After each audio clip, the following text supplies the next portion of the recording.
Welcome back to Expansive, and today's video we're going to be taking a closer look at Gears Tactics. So this was a really interesting surprise from Microsoft and Xbox Game Studios when they brought this out and they revealed that it was going to actually do a massive Gears of War game that essentially is kind of like XCOM.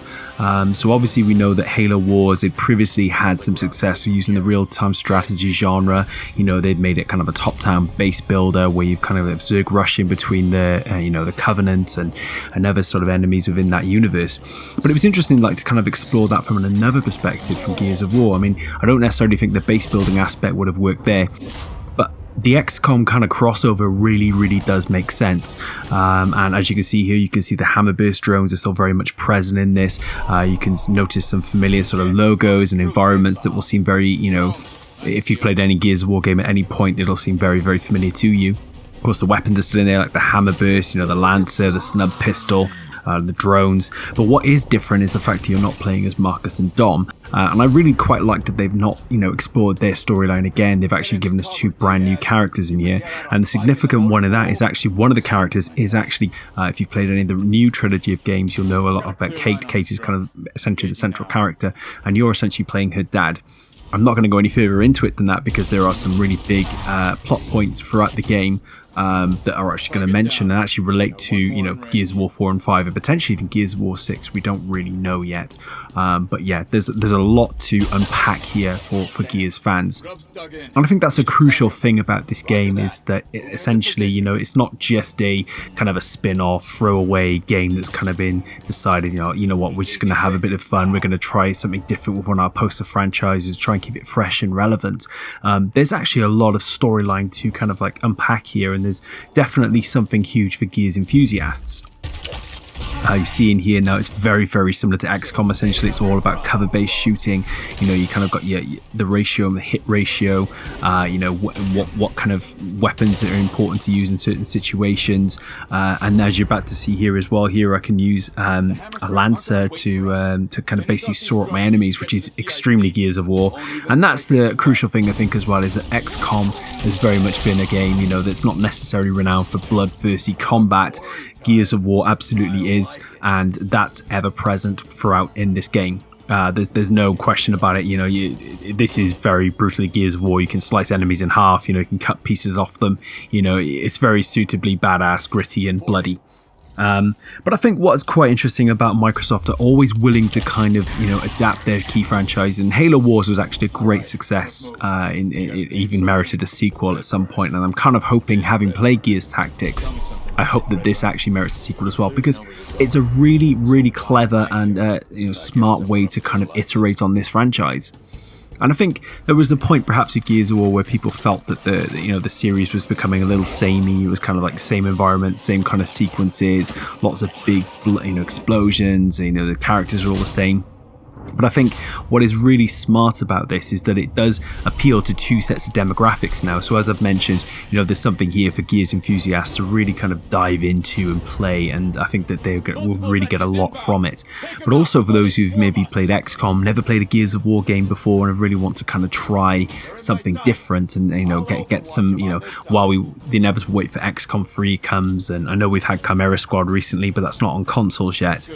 So there's inevitably some kind of potential crossover there for those sorts of players. And I think that's really the interesting thing about what Gears Tactics presents, is that it's a successful iteration on this franchise. It's not just a attempt to cash in and try something different and, delay the time between Gears 5 and 6 and the cusp of next generation. As you know, at the moment, this is on Xbox Game Pass. It is currently only for PC players. This is a PC build that I'm playing on at the moment. It is coming to Xbox at some point this summer, as far as we're aware. And that's quite an interesting thing as well, because obviously, they've announced the Coalition and Splash Damage have announced, that this is going to have additional content going forward. We obviously know that Xbox Series X is coming in holiday 2020. I imagine that this is going to support the smart delivery system, which essentially means if you've got an Xbox One, One. You can play the updated version on Series X when it's available. So I would assume that supports it. But I think what will be key as well is seeing how much this game is supported through next generation's lifespan. And indeed, seeing if this is a game that continues to receive that support. I have a strong feeling that on consoles this could do very, very well. But again, I think on PC at the moment it's done moderately well. It's obviously got a lot of competition at the moment, but I think console is where this is really going to shine.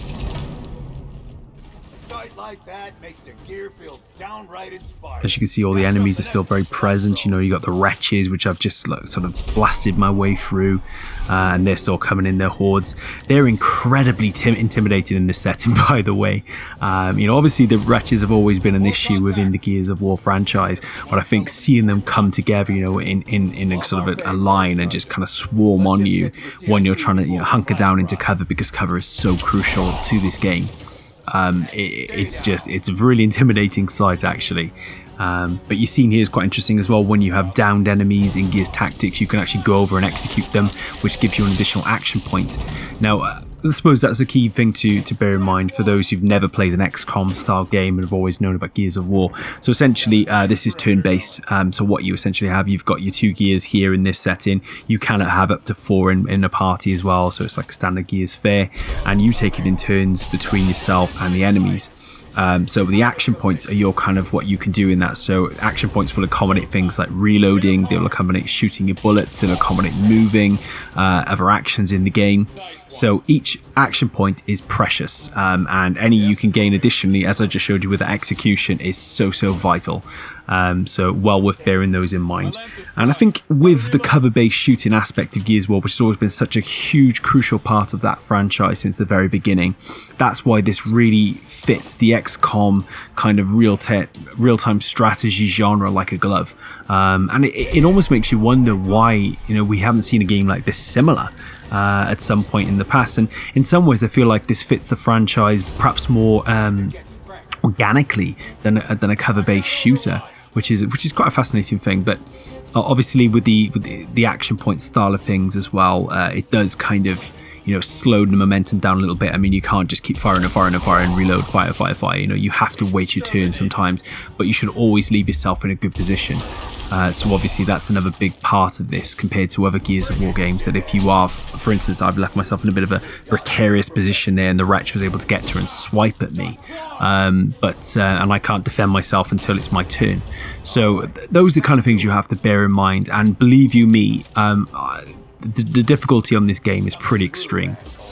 So I mean that there are like multiple difficulty settings, but even the beginner setting can be extremely brutal. So this is definitely not, I would say, for beginner RTS fans, which I suppose is one of my criticisms of this, is that for some people who've probably never played XCOM games before but are big Gears of War enthusiasts, there'll obviously be a lot of enthusiasm to try another game in this franchise that they know and love.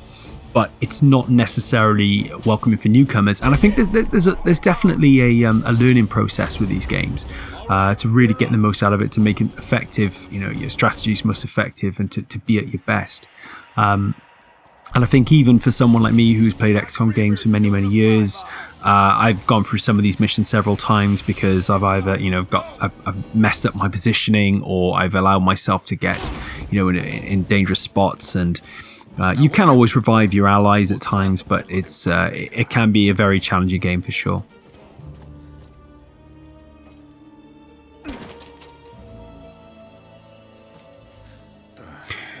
A big part of this as well, different to XCOM, is the big cinematic sequences like this. I mean, you can see this is very beautifully designed, very well done. And I think what has basically been tried to achieve here with Splash Damage, the Coalition, Xbox Game Studios, is they've tried to make a Gears of War experience, and a very authentic Gears of War experience. But they've obviously the tactical element to it is the main core mechanic.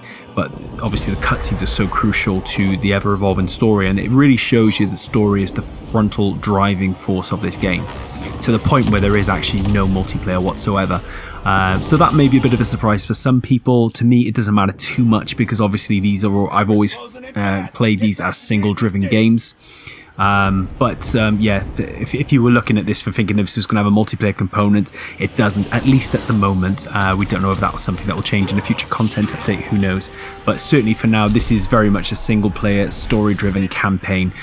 So yeah, there's, as I say, for Gears of War enthusiasts who want story, this is actually a prequel to the original trilogy of games, so there's some juicy tidbits in here as well. And you find out, the origin stories of things like the Brumac, the Locust. You obviously find out the Gears of War initiative, the Gears Initiative. You saw that really cool moment there, by the way. I was able to use a grenade to take out all of those wretches in one fell swoop. That's an incredibly satisfying thing in this setting, actually, which I didn't think it would be. And I think that really is a testament to what's been achieved here, is that you can still very much feel like it's a Gears of War game, and you can still get those kind of very satisfying glory kills like I just had then, taking out 4 wretches in one go. But still in that turn-based setting, which is certainly not something I anticipated coming into this. But it works very, very well. Later on I'll show you as well that there is a base camp similar to XCOM, where basically you can kind of like manage your troops, you can manage your gears. Over time you'll be able to take different gears out into missions with you depending on their strengths. There are side missions which you can tackle, so you can kind of basically certain missions will be more applicable to certain characters. They have to actually go on that mission, whereas the rest of it's customizable. Sometimes it's just one of you will go out on a mission. So it gets pretty intense. There's some really cool missions to come with this as well, along with the great storyline. So what you've probably been noticing a bit as well, I probably haven't really talked about this, is there's the Overwatch feature. Again, this will be very familiar to those who've played XCOM. Essentially, when it's not your turn, you can essentially create a perimeter, and whenever someone moves within that perimeter, your character will automatically shoot and attack. So you're seeing a lot of these kind of like these red and blue kind of outwards trajectories from the character, and what you can do, you can actually interrupt that. So using your snub pistol, there's something like called a disrupting shot, which you can fire from a distance. That will actually distract the Overwatched enemy, and then it will kind of like turn off their field of attack, which means your other character who was previously pinned down can then go in and loop on them and take them down. So that's, again, that adds further to the tactical layer, and over time there's also different classes have different abilities. So you notice one of these characters here, they've both got sets of grenades, but one character is carrying explosive grenades, which I used on those wretches. Another one, oh, look at that, again, the glory kill aspect I was just telling you about, running in a straight line, using the retro lancer, impaling them, insta-kill. Those are the kind of satisfying moments that work so well within this, and you don't feel like they possibly would or should, but they really do. And again, for Gears fans, you'll know exactly what that is. That's the Hammer of Dawn, blasting the environment to pieces, turning everything into rubble. It's pretty much Sid in, they're going to have to get out of there. They're going to have to get out of there really, really quick, because it's going to get pretty intense out there. But yeah, those sequences, they just work so incredibly well within the context of the game. But I say the different abilities, so I mentioned the explosive grenades. Then also you have... those grenades are comparative, but then depending on your class, Gabe actually has medi grenades he uses. So what he does when he throws those at his allies, they'll actually produce like a healing vapor, which will essentially help that character kind of rejuvenate over time. And it's so important to make sure your character's lives and health bars are maintained and kept up, because if they're downed, obviously then they can't attack, so they're kind of doing the usual crawl on the ground that Gears of War fans will be known and used to. But there's also, once they do, they have to be revived by another player, or there is something you can use a second wind one time, which basically allows you to get back up on your feet. But if you're down again, you're incredibly vulnerable, and of course the enemies can swarm you and kill you and attack you. So, and in certain missions, it's also important to note that certain characters have to survive. So obviously you'll probably be used to that. There are certain missions that Marcus and Dom would have had to have survived, or Kate, and if they died, then obviously that mission will restart. Similar situation here. The difference is the penalty is a bit harsher, because you'll sometimes have to either go to a checkpoint that's much further back, or sometimes even the start of the mission. So be very careful with that. So this mission was kind of like, it's very tutorial-esque, so you're noticing there's a lot of prompts popping up on the screen, but basically it's kind of getting you back to the APC, so then you can get back to base, and eventually then you can start going looking for other gears to join your cause. So this is just the opening level, but you know, it's worth just kind of giving you some idea of the basics of what's happening here. These equipment crates are really useful, actually. You can get lots of hidden extras. Again, I'll talk to you a bit more about that when we get to the base. But essentially, you can upgrade your weapons. You can add, you know, different laser sights to them. You can change the barrels. You can change the grip on them, things like that. So those equipment crates are crucial because you can pick things up in the field, which can then be used at the barracks when you get back to base and adjust your weapons to improve certain attributes. But sometimes they'll also have negative connotations and other attributes, as I'm sure you're used to. Now what you're going to see here at the moment as well is an interesting little sequence. Again, very Gears of War authentic. There's an emergence hole appearing on the map right now, and you're going to see some grubs pop out of that. So in the usual Gears of Warfare, you literally grab a grenade and you lob the grenade down there, and they're going to emerge from the surface now. So you're going to see a nice little mix of enemies here. Devastating as ever. Graphics are really great on this, by the way. I'm a big fan of that. Yeah, you can see there as well, if you don't deal with the emergence hole straight away, you'll see more enemies spawn from that over time as well. So that's going to be very important as well, to make sure those are, you know, gotten rid of straight away, just as they were in the original Gears of War as well. So they've smartly introduced the emergence holes into the game very, very well. Put a frag grenade in that emergence hole. If we don't close it, they'll just keep pouring. You can see as well the amount of Overwatches that these enemies have had, because there's so many. So I've interrupted him there with a snub pistol to sort of help make sure Sid isn't completely pinned down, but he's still in a bit of a bad spot there. But yeah, you can see that those kind of tactics, sometimes you'll have to alternate between characters, but also for the hit chances, you've seen the different hit chances and the crit opportunities there. So sometimes you have to move between characters and positions to find the best shot, the most powerful and effective shot, to make sure that those enemies are downed and defeated. I'm not entirely sure. Well, there you go. There's a downed enemy as well, so you have to make sure they're killed and executed. Otherwise, they'll be brought back up just the same as you can be as well. Yeah, I'm not entirely sure what Microsoft's kind of feeling is about creating top-down versions of their games, but what I do appreciate is how experimental they can be with their products. And I don't think they sometimes get enough credit for the risks they do take with their IP. I mean, what's quite interesting as well, if you're thinking about it in a wider perspective, they've also got Minecraft Dungeons coming out this month. Oh, that was a bit of a blunder. Oh, that's a bit embarrassing. So I don't know if you quite saw what I did there, but essentially I used a healing grenade to try and close the emergence hole. That's not going to work well. I don't really want to be healing the locust. I want to be killing them all. So yeah, that was a bit of a blunder. So we'll just forget that ever happened, and I'll stop talking about it. But as you saw then, because I didn't deal with it in that turn, more grubs did pop out the emergency hole. So I guess it was a nice way for you to see what happens when you don't seal emergency holes. But yeah, going back to Microsoft, I mean, I think what I really appreciate was the amount of effort that they put into their products and the risks they take. You know, Minecraft Dungeons is a complete spin on, you know, the Minecraft franchise, which is known and loved. Obviously, we saw that the Telltale version of the Minecraft Adventures at some point as well, a few years back. So they're not averse to taking risks with these properties. And I think there's sometimes an argument to be made that certain, publishers are very risk averse, and they like to maintain what works and keep that model. That's certainly not the case here. I mean, this is a big divergence for Gears Tactics. I don't know what the sales figures would be like for something like this. Again, Xbox are very coy about that sort of thing, and you know, the fact that it's on Game Pass really doesn't give you much of an overview of how well it's going to do ultimately. My hope is we see much more of this over time, because I think this is one of the best products they've produced in quite some time from a first party perspective, and I'm really excited for Xbox owners to kind of get involved and try this out for themselves, because there's a lot to digest and unpack here, as I've said, and Gears fans will, if you give it the proper chance, will really appreciate this.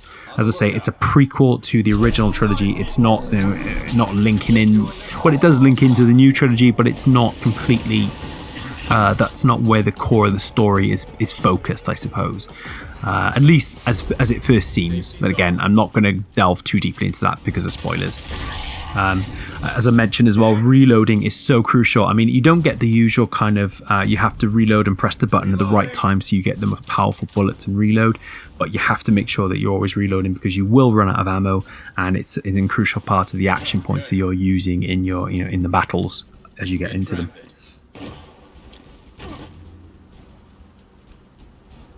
Got a bit of a stalemate here. I've seen some more troops have come onto the map, so I'm having to try and make sure I'm using the best cover base as I can. What I really, there's multiple different options for cover here, as you can see, as you're used to with the games, and so you have to sometimes find the most effective use of cover. Not everything is going to be great, because some of it can be destroyed and then you're left completely defenseless. Some of it is like rubble, for instance, is much harder for it to be destroyed, and you can be much safer then. But these wretches are so dangerous. They will literally force you out of cover. So, I mean, you've kind of seen hints of that in the mainline series, right? You've seen like wretches have kind of kicked you out of cover, and they've made you more vulnerable to that, to bullets coming from all angles. They do very much the same principle here. They'll surround you, they'll attack you, they'll really make your life miserable, and then they'll set you up for the hammerburst drones to really take you to pieces. So you really do need to be careful with that. And the other important thing as well, when you're in cover, you also get a reduction against damage. So you do have a health bar in this, as you've seen. If you're in cover, you will take less damage. Vice versa, you sometimes have better angles and shots when you're in cover as well. So, and you also need to make use of different weapons. Certain weapons will obviously have a higher chance of hitting an enemy, like a snub pistol will hit, a hammerburst drone from further from a distance rather than a lancer would. But obviously a lancer is much more effective in close range.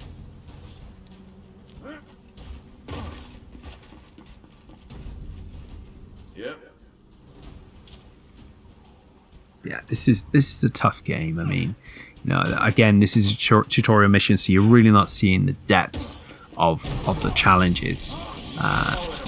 Pretty ruthless. Yikes. You're not seeing the depths of the challenges. They're definitely here. You will definitely struggle with parts of this game. There will be multiple times you have to reload and replay. So yeah, be warned with that. Yeah, my aim now, literally we're right at the tail end of this mission, so I just need to get into that circle, and here we go. Yeah, so here's the cutscene, and this is going to be the end of the first mission. So this is literally the tutorial aspect of Gears Tactics, and from here it gets much tougher.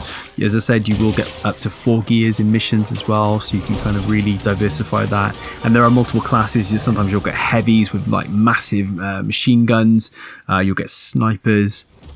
So you really have to make the most use of your troops and try to find the ones that suit best in each situation.